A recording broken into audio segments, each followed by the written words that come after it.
इधर अरब में गाजा और लेबनान फ्रंट फिर खुलने की आशंका बढ़ गई है, जिसकी वजह है इजरायल की एयर स्ट्राइक। इजरायली वायुसेना ने लेबनान में बमबारी की है तो वही गाजा में सटीक हमला कर हमास कमांडर की हत्या कर दी, जिसके बाद हिजबुल्लाह और हमास भड़के हुए हैं। डर है अगर इजरायल नहीं रुका तो भविष्य में यहां सीज फायर टूट सकता है। अरब की हवाओं में एक बार फिर बारूद खुलना शुरू हो चुका है। अरब के दो बड़े फ्रंट एक बार फिर सुलगने लगे हैं। लेबनान में जहां इजरायली एयरफोर्स ने जबरदस्त एयर स्ट्राइक की, वहीं गाजा में सटीक हमले कर हमास को बड़ा नुकसान पहुंचाया है। गाजा में इजरायल के टारगेट पर हमास कमांडर रात साथ था, जिसकी कार को सटीक हमले में तबाह कर दिया गया। हमले के वक्त रात साथ भी कार में मौजूद था।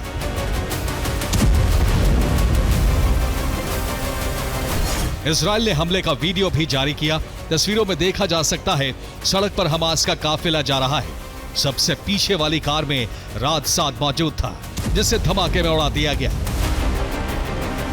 दावा है कि रात साथ 7 अक्टूबर के हमले में शामिल था। वो हमास के प्रोडक्शन हेडक्वार्टर का चीफ था।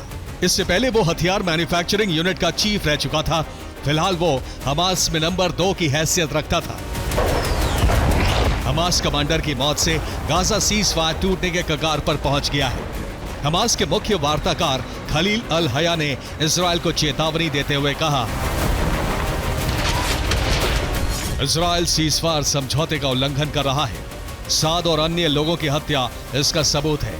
हम सभी मध्यस्थों, खासकर ट्रंप से अपील करते हैं वो इजरायल को सीज फायर का पालन करने के लिए कहें। इससे हालात कभी भी बिगड़ सकते हैं।